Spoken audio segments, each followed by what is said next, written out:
ईश्वर की प्यारी संतानों के रूप में मेरे निज आत्मा ऋषि कहता है, उस आंतरिक प्रकाश का ध्यान करो जो सदैव शांत है और सभी दुखों से परे है। तो कल और सुबह मैंने कर्म की बात की थी। उस कर्म के रहस्य को फिर से समझने की कोशिश करें। इस कर्म के बंधन से हम कैसे मुक्त हो सकेंगे और ये संसार का जो विशाल विस्तार आपको दिखाई देता है, इस इतनी बड़ी बाधा से कैसे हम मुक्त हो सकेंगे, उसका एक बहुत सुंदर सूत्र है। कई बार आपके मन में ये भाव उठता ही होगा, लेकिन भाव उठता है और समाप्त हो जाता है, क्योंकि अभिप्सा नहीं है, प्राणों में बल नहीं है।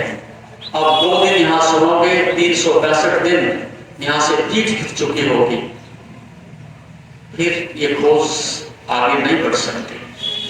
लहर आती है और फिर विलुप्त हो जाती है, एक टिमटिमाहट आती है फिर विलुप्त हो जाती है। ऐसे खोज नहीं होती। तो मैंने बताया था कि कर्म बीच में है, उसके ऊपर जाएंगे तो निर्विचार है और नीचे जाएंगे तो क्या बताया था मैंने, विचारहीन। विचारहीन का अर्थ है मूर्छा, यांत्रिकता। अब यांत्रिकता कैसे है? किसी ने आपको विषादिया गाली दे दी, उस गाली देने में दुष्कर्म तो उसने किया, पाप तो उसने किया, बुराई उसने की कि गाली दी उसके मुख से निकली, उसकी रोती हुई आत्मा से निकली। दोष उसका था, उसने गाली दी। लेकिन अब यांत्रिकता किसको कहते हैं? आपने भी तत्क्षण गाली दी और आक्रमण किया।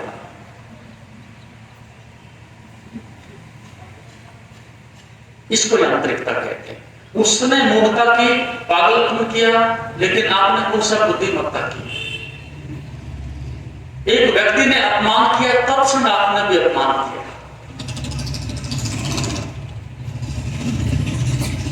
एक व्यक्ति ने आपकी निंदा की, तत्क्षण आपने भी निंदा की। इसको यांत्रिकता कहते हैं। दूसरे ने अपने को कष्ट दिया और उसके बदले में आपने अपने को भी सजा दी, ये यांत्रिकता है, ये बुद्धिमत्ता नहीं। उसमें मैंने कहा था कि ये यांत्रिकता तब आती है जब 9 हिस्से अचेतन मन बड़ा होता है। और जैसे किसी लकड़ी को आप पानी में डाल दो तो उसके 9 हिस्से अंदर होते हैं, एक हिस्सा बाहर होता है। ऐसे ही आपके अंदर 9 हिस्से अचेतन मन बराबर क्रियाशील रहता है।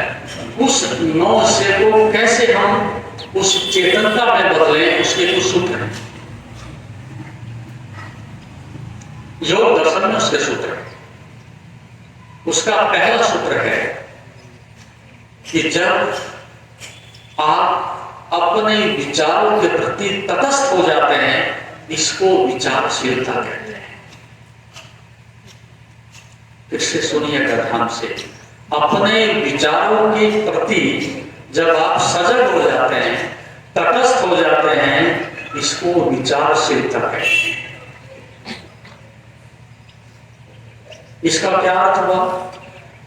इसका अर्थ हुआ कि जब भी आप कर्म करेंगे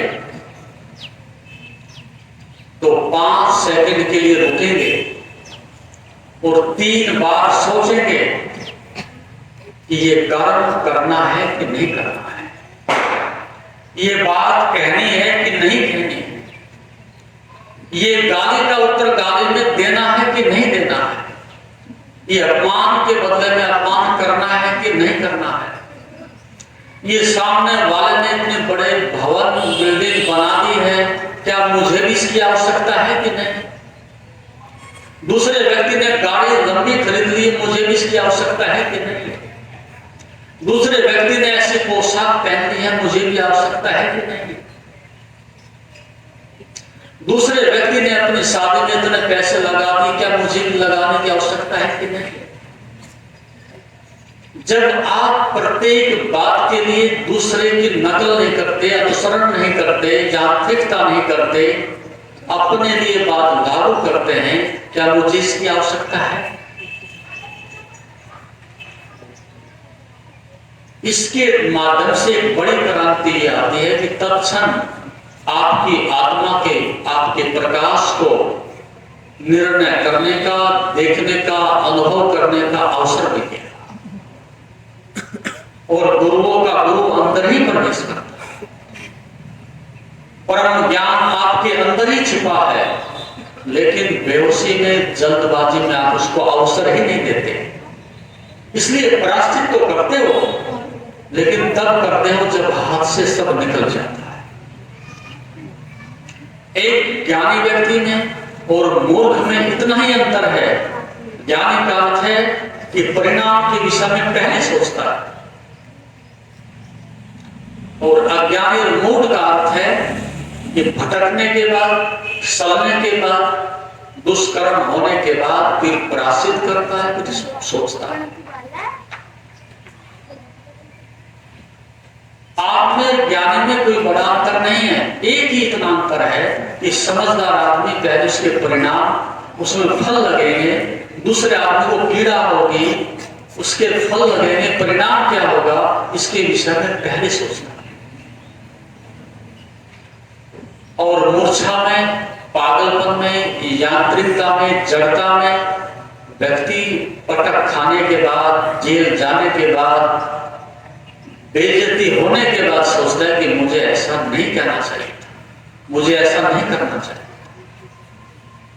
ये मैं सूत्र दे रहा हूं आपको। आप मत पढ़ो शास्त्र, लेकिन जीवन से बड़ा शास्त्र तो कुछ भी नहीं है। जीवन से बड़ा अनुभव कहीं भी नहीं मिलेगा। और प्रतिपल आपको ये करना होगा। रात के 12 बजे गीता पढ़ने कहां जाओगे? रात के 12 बजे वेद कोशा खोल करके देखोगे? तो वास्तविक शास्त्र है तुम्हारा जागरण, तुम्हारी जागरूकता, तुम्हारा होश। जब भी कोई भाव पैदा हो और जब भी मन इस प्रकार के, अनेक प्रकार के विकार तुम्हारे मन में पैदा करे, तो यदि आप एक बार भी अपने मन में ये सोच लें कि किस लिए, क्यों, क्या मुझे इसकी आवश्यकता? एक पश्चिमी सभ्यता में बहुत बड़ा संत हुआ, भारत में नहीं, बाहर भी संत हो सकते हैं, क्योंकि सत्य सार्वभौमिक है। जो उसकी कीमत चुकाता है, सत्य सब जगह बिखरा हुआ है, भारत में नहीं है। ऐसा नहीं कि भारत में है, बाहर नहीं है। वो संत थे गुरुजी, उसके पिता एक साइंटिस्ट थे और उन्होंने बड़े अनुसंधान किए, लेकिन बीच में वो बीमार हुए। छोटे बचपन में उनकी मां का देहांत हो गया। 8 भाई बहन थे वो, और खाने के लिए घर में एक ऐसी स्थिति पैदा हुई कि अन्न भी नहीं था, शिक्षा की व्यवस्था भी नहीं थी। लेकिन पिता के मन में एक पीड़ा थी कि मैं एक देश का बड़ा साइंटिस्ट होने की संभावना लेकर के पैदा हुआ, और ये बच्चे भी साइंटिस्ट बनते, इंजीनियर बनते, डॉक्टर बनते। इनके अंदर भी अपार संभावना थी। कम से कम मेरा बीज था, एक व्यवस्था थी। लेकिन गरीबी ने, बीमारी ने वो सभी संभावनाएं समाप्त कर दी। और फिर एक स्थिति आई कि जब वो अंतिम श्वास रात्रि को अलविदा कर रहे थे, आप ही सोचो, जिसके 8 बच्चे न शिक्षित हैं, न घर में उनके खाने की व्यवस्था है, न घर में रहने की व्यवस्था है, न शिक्षा की व्यवस्था है, और पिता अंतिम चरण में श्वास अलविदा कर रही है, वो 8 भिखारी सामने छोड़ करके जा रहा है। उसकी पीड़ा का कोई अंत होगा? फिर उसने एक प्रयास किया, अंतिम छलांग लगाई कि मेरे पास भूमि भी थी और बीज भी था, लेकिन अनुकूल वातावरण नहीं था और अंकुर नहीं आए, और मैं जो चाहता था मंजिल से दूर ही में रह गया। लेकिन शायद ये भीख भी है, भूमि भी है, ये अधूरा काम मेरे बच्चे कर सकते हैं। उन्होंने बड़े बच्चे को बुलाया, उसके कान में कुछ कहा कि आपसे अपेक्षा करता, ये सूत्र दिए जाता जिंदगी को जीने का। उससे छोटे से कुछ कहा, उससे छोटे से कुछ कहा। ये सबसे छोटा बच्चा था, 8-10 वर्ष का। इससे कहा कि देख, आप बड़े नहीं, बड़ी हैसियत नहीं, बड़ी अपेक्षा भी नहीं, लेकिन एक काम जरूर करना। इस समाज में भटकने के मार्ग बहुत हैं, गलत करने के बहुत दरवाजे हैं, पतित होने की बहुत राह है, और चारों तरफ से सारा समाज इस बात के लिए आहुति डालता है, प्रयास करता है कि ये भटक जाए। आपके उठने में कोई मदद नहीं करेगा, गिरने में सब लोग आपका सहयोग करेंगे, लेकिन पाप का आदेश है गिर जाना।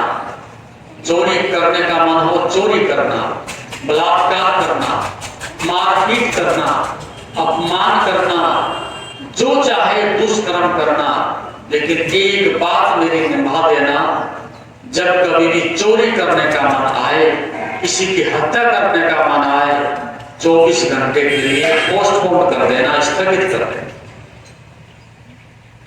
बड़ी आसानी कर देते। तुम छोटे हो, केवल 24 घंटे के लिए आपने रिवॉल्वर लेकर के बैठे रहना कि मुझे उस आदमी की हत्या करनी, और फिर मार देना उसको। ये बहुत कठिन था, ये लगभग असंभव बात है। आप 24 घंटे घर में बैठे रहे कि पड़ोसी को गाली दूंगा, लेकिन 24 घंटे बाद गाली नहीं दे सकते। हथियार लेकर के बैठे रहोगे, हत्या नहीं कर सकते। चोरी करने की योजना बना करके बैठे रहे कि 24 घंटे के बाद घर में चोरी करूंगा, नहीं कर सकते। आत्मा नहीं करने देगी, अस्तित्व नहीं करने देगा। ये मूर्छा करवाती है, ये पागलपन कराता है, ये यांत्रिकता कराती है, ये मन की पागलपन की अवस्था कराती है। लेकिन आत्मा कभी भी आपको किसी को मारने की अनुमति नहीं दे सकती। और उस बच्चे ने अपने संस्करण में जो बड़ा हुआ, संत हुआ, विख्यात हुआ, अंतिम चरण में उसने एक बात लिखी कि हर पिता अपने बेटे को बहुत कुछ देता है, देकर के गया है। कोई सम्राट बना करके जाता है, कोई बड़ा व्यापारी बना करके जाता है, कोई बड़ा इंजीनियर बना करके जाता है, लेकिन मैं बात कह सकता हूं, मेरे बाप ने जो मुझे दिया, शायद किसी पिता ने अपने बेटे को नहीं दिया। इससे बड़ी गौरव की बात क्या हो सकती है? मेरी जिंदगी में मुझे याद नहीं मैंने कोई पाप किया, किसी को गाली दी हो, अपराध किया हो, अपमान किया हो, किसी को दुख पहुंचाया हो। मेरे संस्मरण में कभी भी नहीं कि मैंने किसी को दुख दिया। इससे बड़ा सावधान क्या हो सकता है?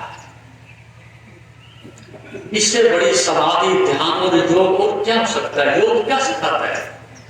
योग यही तो सिखाता है। नहीं कर सका तो एभूते जागरणम ऋग्वेद का मंत्र कहता है। जो जागा हुआ है वो संत है, जो जागा हुआ है वो धार्मिक है, जो जागा हुआ है वो ऋषि है। एक ऋषि की देह भी ऐसी ही है जैसे तुम्हारी है, और आपकी देह भी ऐसी है। केवल एक दिशा का अंतर है। ऋषि का अर्थ है जो जाग गया है। मैं अनंत से पूछा, क्या आपको काम वासना नहीं आती? क्या आपको क्रोध नहीं आता? उन्होंने कहा आता है, लेकिन दो बातें हैं, एक तो मैं इतने श्रेष्ठतम और महान कार्य में व्यस्त हूं कि दूसरे दरवाजे पर आते हैं, दस्तक देके चले जाते हैं, उनको जगह नहीं मिलती। ये सोचो, जब आप अपनी चेतना के निम्नतम पायदान पर होते हो, जब आप निकृष्ट राजनीतिक बुद्धि से, छल और कपट से जीते हो, तब आप पाप के लिए, घृणा के लिए, चोरी के लिए एक उपजाऊ भूमि होते हो। तत्क्षण आप सक्रिय ही रहते हो, दूसरा जरा सा अवसर दे दे तो बुराई आपके द्वार में प्रवेश करना ही चाहती थी और आप उसके लिए उपयुक्त भोजन थे और वो तत्क्षण प्रवेश कर जाए। इसलिए कोई गाली दे दे आपको,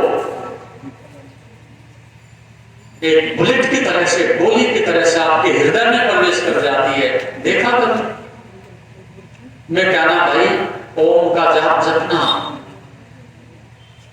यदि मैं ऐसा कहूं कि ओम का जाप जपना तो 1000 बार भूलोगे आप।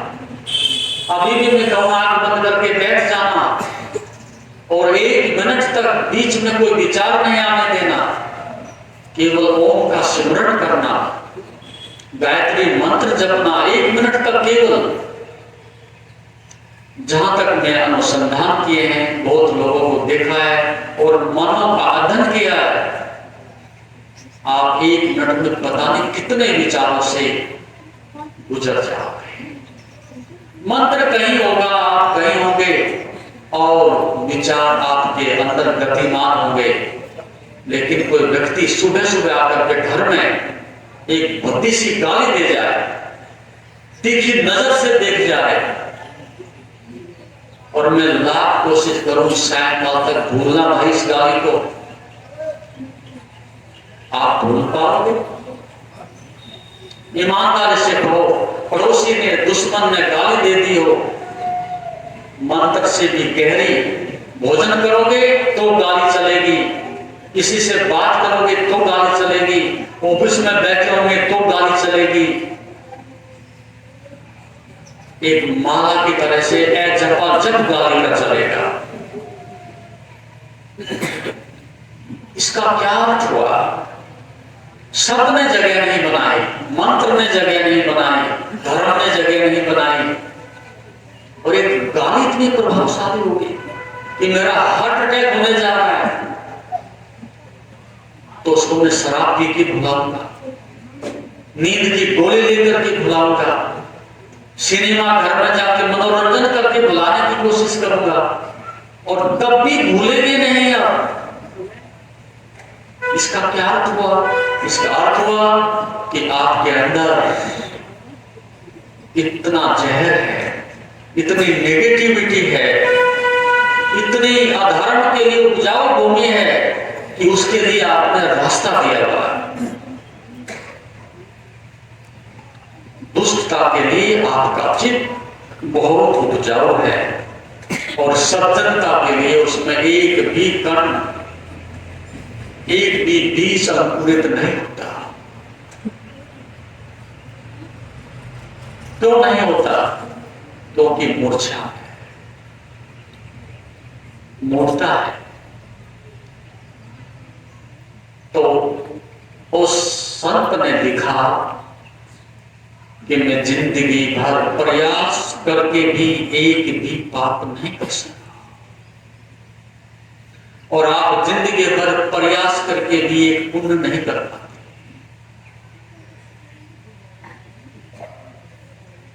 पुण्य निकल जाए तो चमत्कार, लेकिन आपकी फितरत में, आपके स्वभाव में, आपकी आंतरिक दिव्यता में ऐसा होता ही नहीं कि अनकंडीशनल, बिना किसी लाभ के, बिना किसी स्वार्थ के मैं दूसरे की सेवा कर रहा हूं। लगभग हर मित्र अपने मित्र में ये ढूंढता है कि क्या लाभ। सारी दुनिया इस बात पर चल रही है, जो धन केंद्रित है, पद केंद्रित है, सम्मान केंद्रित है और दुनिया के पीछे भागने वाला व्यक्ति है, उसकी एक ही बात आपको मिलेगी वो जिसके पास जाएगा, जिससे संबंध जोड़ेगा, एक ही बात लेकर के आएगा, क्या लाभ? आपके प्रेम की वजह से वो नहीं आया, आपके धर्म की वजह से नहीं आया, आपके शब्द से प्रभावित होकर के नहीं आया, आप बहुत बड़े संगीतज्ञ हैं इसलिए नहीं आया, आप बहुत बड़े इंजीनियर डॉक्टर हैं इसलिए नहीं आया।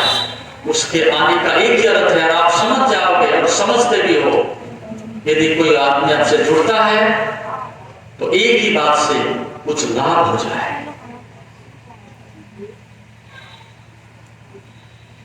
और जब तक लाभ मिलता है तब तक मित्र भी है, पिता भी है, गुरु भी है, आचार्य भी है। जब लाभ मिलना बंद हो जाता है फिर सब आप समझते हो, पीठ फिर जाती है। आपके घर की ये प्रतिदिन की कहानी है, हर कोई लाभ के लिए पीछे घूमता है।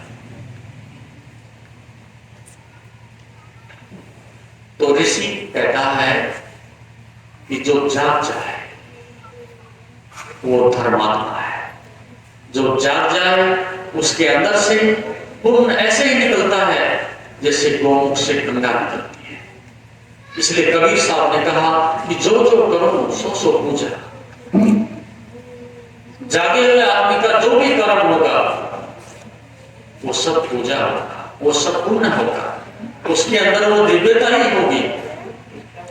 लेकिन ये जागरण कब आता है?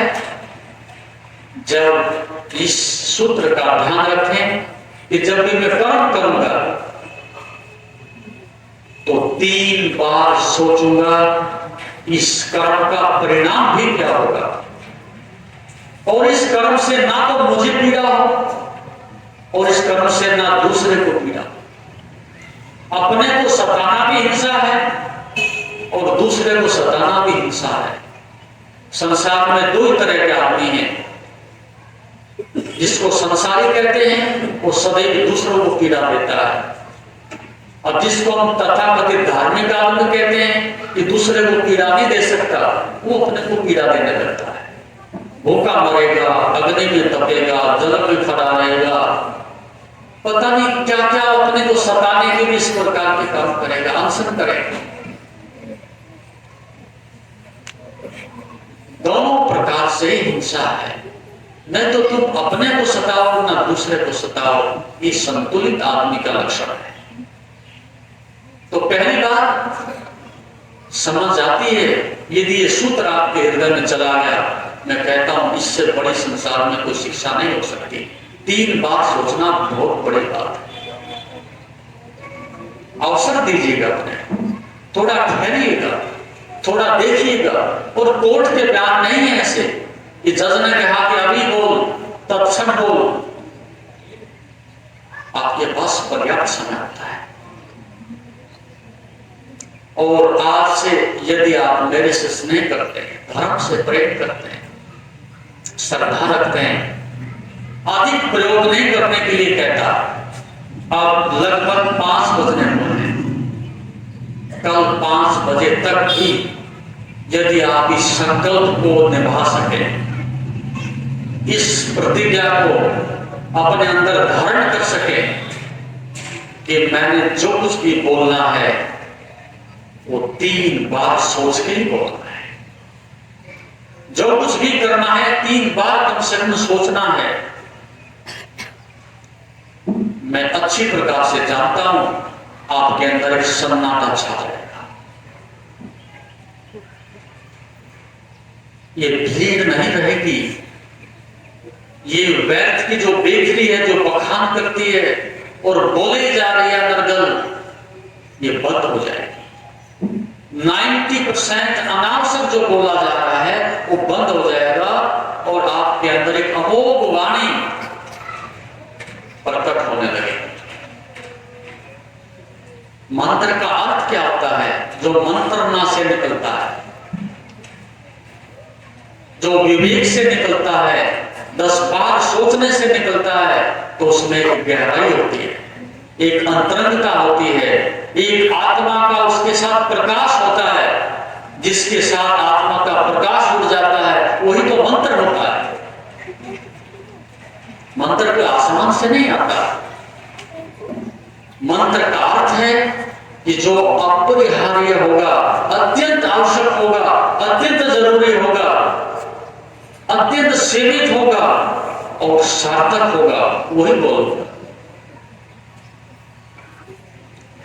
आपके अंदर से काव्य फूटने लगेगा, ये भीड़, ये मूर्छा, ये पागलपन गिरने लगेगा। यदि आप ऐसा कर सकें कल 5 बजे तक, ये बात कोई मुश्किल नहीं है। कई वर्ष के लोग सजा काट करके आ सकते हैं, कई महीने हॉस्पिटल में रह करके आ सकते हैं, बहुत लंबी गरीबी से जूझ सकते हैं, बड़े बड़े कष्ट हैं दुनिया में। लेकिन ये 24 घंटे को सजा तो नहीं है आपको। कोई बहुत बड़ी जिम्मेदारी तो मैं नहीं दे रहा हूं, लेकिन यदि आप ईमानदार से कर सकें, बच्चे कर सकें, वृद्ध कर सकें, युवा कर सकें, आपको पहली बार एक ऐसी मिठास मिलेगी कि वास्तव में हमने बहुत खो दिया है, बहुत अमृत को व्यर्थ में डस्टबिन में ही डाल दिया। इस ऊर्जा के बहुत सारे आयाम थे, बहुत सारे उपयोग थे, हमने इस ऊर्जा को व्यर्थ में ही गंवाया है। आपका घड़ा 24 घंटे में भर जाएगा ऊर्जा से, सजगता से, ध्यान से, धर्म से।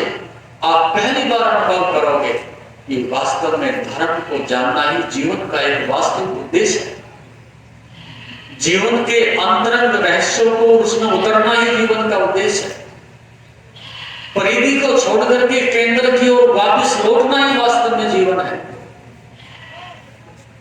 अभी तो आपने जो कुछ संसार में इतने दुख और पीड़ा को भी स्वाद में बदल दिया है। आदतन स्वाद नहीं है संसार में कुछ भी, लेकिन फिर भी आपकी आदत ने आपका स्वाद में इसको बदल दिया है। जैसे शराब कड़वी है, तीखी है, सिगरेट का धुआं खांसी पैदा करता है।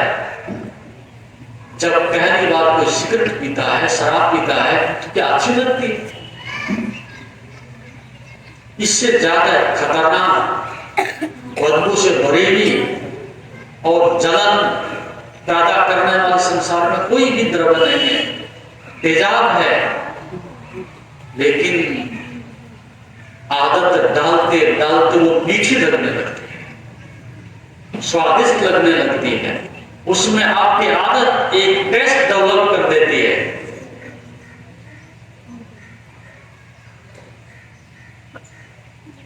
तो आदत जहर को भी आपको अमृत जैसा सामने प्रदर्शित करने में सफल हो जाती है। ये आदत है। तो अब तक जो अमृत बह रहा है, यदि 24 घंटे आप उसको संभाल सके और जो देखने जैसा हो वही देख सके और जो बोलने जैसा हो वही बोल सके और बराबर मौन और सन्नाटा छाया रहे, तो आपको गिरफ्त छोड़ के जाने की जरूरत नहीं, समाज छोड़ने की जरूरत नहीं। जैसा कि मैंने कल कहा था, कलेश मूल कर्म आशु दृश्य है, दृश्य जन्म देती है। ऋषि ने कहीं नहीं कहा कलेश है, कर्म के कारण नहीं, वासना के कारण। तो ऋषि ने न तो ये कहा कि समाज छोड़ जाइएगा, ना ये कहा धन छोड़ जाइएगा, ना ये कहा कि पद छोड़ जाइएगा। केवल एक ही बात कही कि कर्म के साथ वासना मत जोड़ना। ये तो सार्वभौमिक हो गया, ये तो सबके लिए हो गया। किसी एक के लिए नहीं कहा कि जंगल में जो भगोड़े हैं, चले गए हैं, उन्हीं के लिए नियम नहीं बनाया। एक शर्त रखी है, कर्म के साथ वासना मत जोड़ो, कलेश समाप्त हो जाए। और वो तभी हो सकता है कि जब मूर्छा ना। तो पहला नियम, आप विचारशीलता में आ जाएं, अपने मन के प्रति, विचार के प्रति, कर्म के प्रति जाग जाएं। आप खेती करते रहो, कोई समस्या नहीं, लेकिन जागे रहो। आप नौकरी करते रहो, कोई समस्या नहीं, लेकिन जागे रहो। और व्यापार करते रहो, कोई समस्या नहीं, लेकिन जागते रहो। ये अनुभव तो करो। और वो जंगल में जाएगा तो उसको भी ऐसा नहीं कि जंगल में जाके समाधि लग जाएगी। जंगल में जाकर के भी होश में ही आना है, उसको भी वही करना है। इतना हो सकता है उसके लिए थोड़ी सुविधा हो सकती है, थोड़ा एकांत है, थोड़ा मौन है और जिम्मेदारियां कम है। बीच बीच में इतना समय तुम्हें भी मिलता है, लेकिन करना उसको भी यही है। तो इस भीड़ से, इस पीड़ा से, इस बंधन से मुक्त होने का पहला सूत्र हुआ, क्या हुआ? 3 बार सोचें। ये होश है, ये जागरूकता है, ये धर्म का सार है। यदि महाभारत हुआ है तो बेहोशी से हुआ है। दुर्योधन को ऐसे शब्द नहीं कहने थे, लेकिन सम्मान में, अहंकार में, मूर्छा में इस प्रकार के शब्द कहे गए जो तीर की तरह से अंदर चुभे और युद्ध हो। राम में युद्ध नहीं होना था, लेकिन मूर्छा के कारण। मूर्छा में किसी की स्त्री उठा लेना, वो मूर्छा के कारण ही होगा। किसी को मार देना, वो मूर्छा से ही होगा। किसी को ठीक ठीक बैठे हुए घर से जंगल में पहुंचा देना, वो मूर्छित आदमी के काम हो। संसार में जितने भी युद्ध हुए, जितनी हत्याएं हुई, जितने पाप हुए, उनके पीछे एक बात निश्चित है कि वो मूर्छा में हुआ, वो बेहोशी में हुआ, वो जल्दबाजी में हुआ, वो नशे में हुआ। होश हवास में कोई पाप होता है, होश हवास में कोई युद्ध लड़े जाते हैं। हिटलर कोई होश हवास में कोई किसी के ऊपर एटम बम फेंकेगा? नहीं हो सकता। तो पहला सूत्र हुआ, अपने प्रति, अपने विचार के प्रति, अपने कर्म के प्रति, अपनी देह के प्रति होश से भर जाना। इसको कहते हैं विचारशीलता। और दूसरा सूत्र इसके साथ है, अब आप अकेले तो हो नहीं। संसार में अकेला व्यक्ति नहीं तो साधु बन सकता और नहीं दुष्ट बन सकता। इसमें दूसरों का भी सहयोग चाहिए। आपको आज श्रेष्ठ बनना है तो आप अकेले नहीं बन सकते। संस्कार चाहिए, सहयोग चाहिए, साधन चाहिए, वातावरण चाहिए, तब जाकर के, जैसे इमारत अकेली ईंट से नहीं बन सकती। एक बहुत बड़ा संघात होने के बाद, जुड़ने के बाद एक भवन बनता है। कोई सज्जन, श्रेष्ठ, तपस्वी यदि बनता है तो एक कण मिलकर के उसके जीवन की सीढ़ियां सुपर को छूती है। और यदि कोई दुष्ट बनता है, दुर्जन बनता है, राक्षस प्रवृत्ति से बनता है, उसके लिए भी उसी प्रकार का भोजन चाहिए, वैसा ही पतन चाहिए, वैसा ही वातावरण चाहिए, ऐसी दुर्जन संगति चाहिए। तब धीरे धीरे जाकर के वो एक ऐसा विकराल रूप धारण करता है, एक दिन में नहीं बन जाता। तो आपके लिए सबसे बड़ी चुनौती है, आपको पत्नी के साथ रहना है, बेटे के साथ रहना है, पड़ोसी के साथ रहना है, बच्चों के साथ रहना है, व्यापार करना है, भीड़ के साथ रहना है। समस्या तो है। अब दूसरा इलाज ऋषि बताता है, दूसरी समस्या का समाधान बताता है। दूसरों के विचारों के प्रति, दूसरों के कर्म के प्रति, दूसरों के जीवन के प्रति होश से भर जाएंगे। उसमें सजगता ले आएंगे। इसको विचारवान होना कहते हैं। अब तुम विचारवान हो गए, अपने प्रति आप सजग हुए, ये विचारशीलता है। अब दूसरा तुम्हें गाली देगा, तुम्हारी निंदा करेगा, अपमान करेगा, बेइज्जती करेगा, या तुम्हें सम्मान देगा, या तुम्हारे गले में फूल माला डालेगा, कुछ तो करेगा। या तो मित्रवत व्यवहार करेगा या शत्रुवत व्यवहार। दोनों प्रकार से आपके सामने चुनौती है।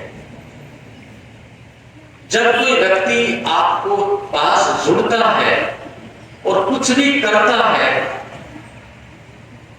तो उसके प्रति होश से भर जाइएगा, सजगता से भर जाइएगा। किसी ने आपके पैर छू लिए, सम्मान कर दिया, आपके गले में फूल माला डाल दी, तो आपको कैसा लगेगा? क्यों भाई, कैसा लगेगा? मन हर्षित होगा, धन्यवाद होगा, आशीर्वाद होगा, मन गदगद हो जाएगा। और सायकाल को आकर के तुम्हारे सिर पर एक जूता मारते, फिर कैसा लगेगा?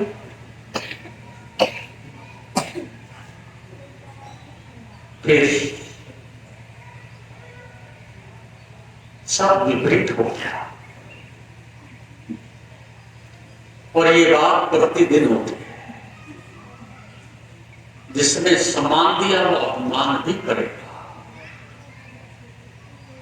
जिसने सहयोग दिया है वो अपने को वापिस भी मोड़ लेगा, जिसने मित्रता दी है वो पीठ में छोरा भी भोंक देगा।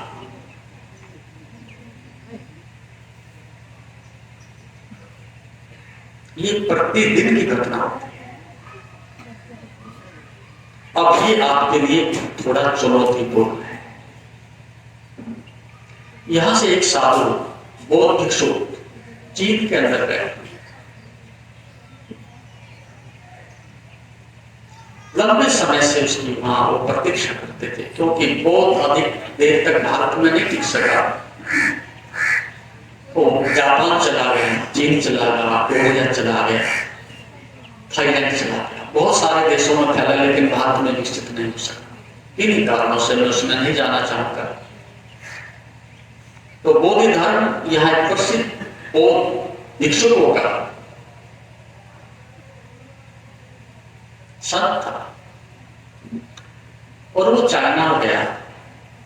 वहां के सम्राट गुरु की बहुत लंबे समय से प्रतीक्षा थी कि मैं उनके दर्शन करूं। तो जहां से प्रवेश करना था, जहां से उस राजा की सीमा लगती थी, वहीं पर उसने अपने मंत्रियों को, स्वयं को, सम्राट लोगों को बहुत साथ सज्जा के साथ, सम्मान के साथ, समारोह के साथ, सम्मान के लिए पहुंचे मिलते रहे। और उसके बहुत सारे भिक्षु, बहुत सारे शिष्य बौद्ध धर्म की चीज में प्रचार करते थे, बौद्ध धर्म का प्रचार करते थे। तो पहले ही भेंट में देखा कि ये व्यक्ति तो विचित्र है। एक जूता उसके पैर में पहन रखा है और एक जूता उसके सिर पर रखा है। पहली बार ऐसा विचित्र आपने देखा, वो संसारी भी नहीं देखा। और ये तो बहुत जागृत पुरुष बताया जाता है, बौद्ध धर्म बताया जाता है। बुद्ध के बाद नंबर 2 पर यही ऐसा जागृत पुरुष है। और इसकी हालत ऐसी है कि पैर में एक जूता और एक सिर पर। उसे संदेह हुआ, उसकी साधुता पर संदेह हुआ, उसके बोध पर। ये शिष्य भी मूढ़ है लगता है, इतनी प्रशंसा करते हैं, ऐसा पागल। सम्राट था, निर्भीक भी था, अपनी बात कह भी सकता था। वो बहुत कुछ बातें उसके मन में थी, बाकी तो भूल गया। लेकिन उसने कहा कि बाकी तो मैं ज्ञान की बात तक पूछूं कि पहले इस प्रश्न का उत्तर मिले जो मुझे मूढ़ता दिखाई पड़ रही है। जो व्यक्ति इतना मूढ़ स्वयं है, मेरी बात का क्या उत्तर देगा? उसने पूछा कि ये बात मेरी समझ से बाहर है।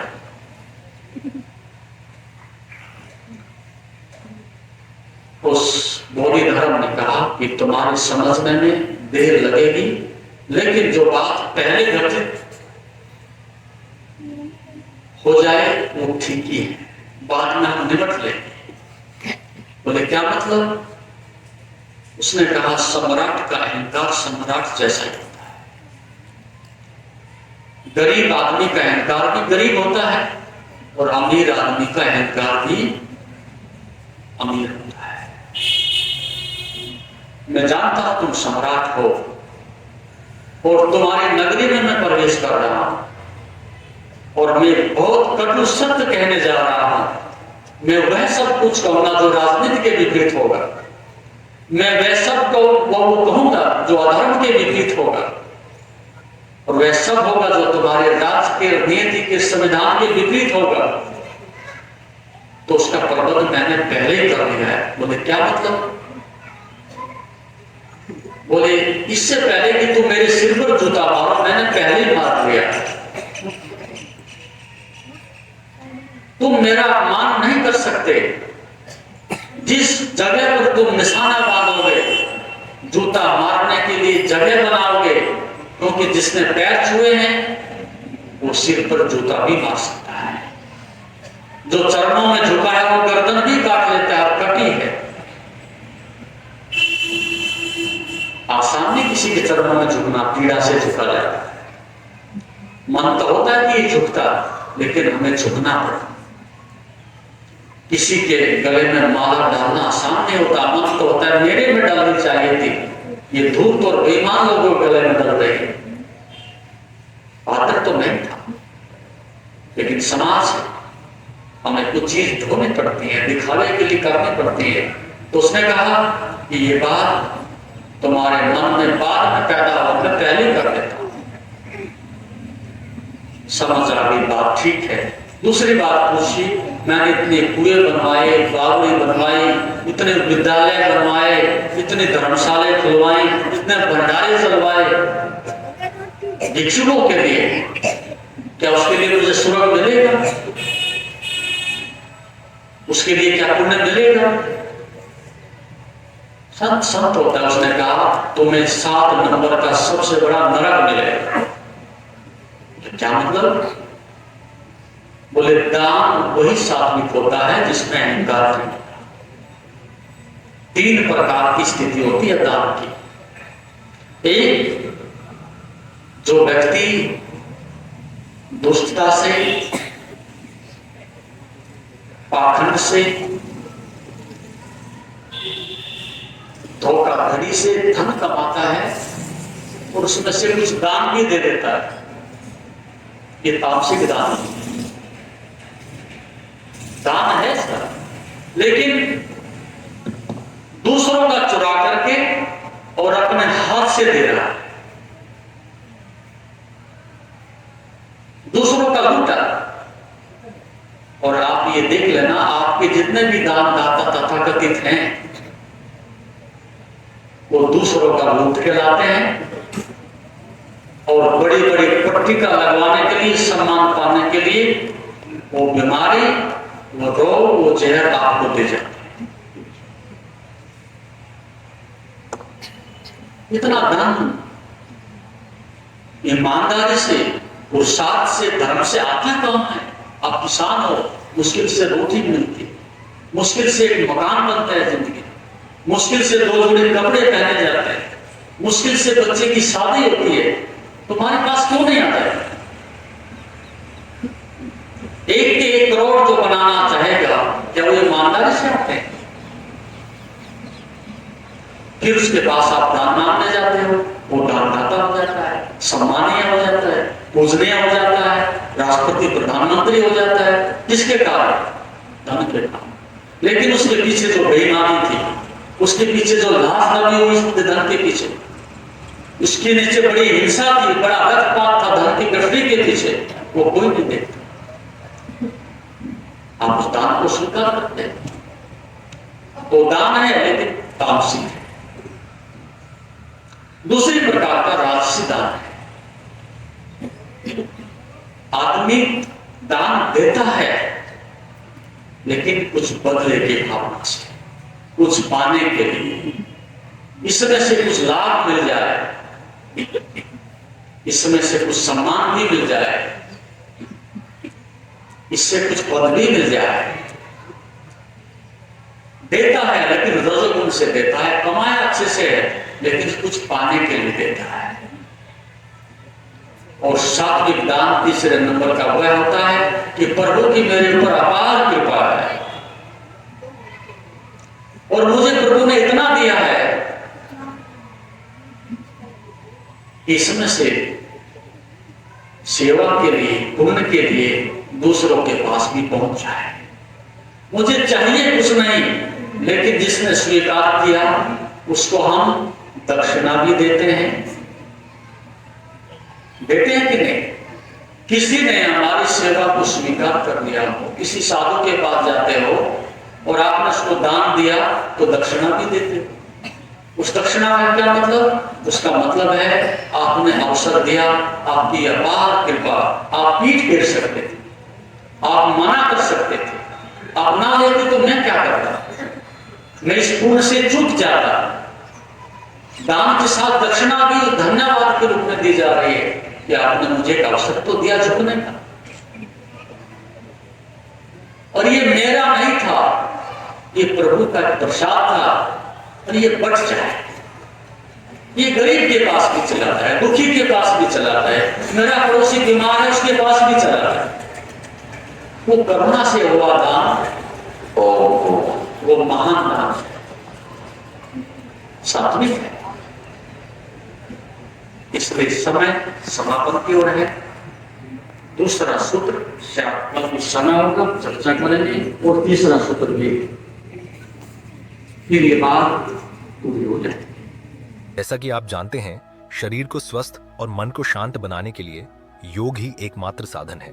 जीवन को योगमय बनाने के लिए व योग दर्शन के मर्म को आत्मसात करने हेतु गुरुदेव के आशीर्वचनों को श्रवण करें। उनके द्वारा दिया गया मार्गदर्शन आपके जीवन में सकारात्मक बदलाव लाएगा। अगर आप पतंजलि योग दर्शन सीखना चाहते हैं और इस प्राचीन ज्ञान को अपने जीवन में शामिल करना चाहते हैं तो हमसे संपर्क करें।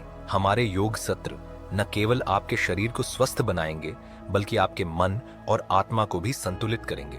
अधिक जानकारी के लिए हमें नीचे दिए गए विवरणों पर संपर्क करें। हमारे साथ इस योग यात्रा की शुरुआत करें और अपने जीवन को शांति और सकारात्मक ऊर्जा से भरें। धन्यवाद। आपका दिन शुभ हो। ओम नमस्ते।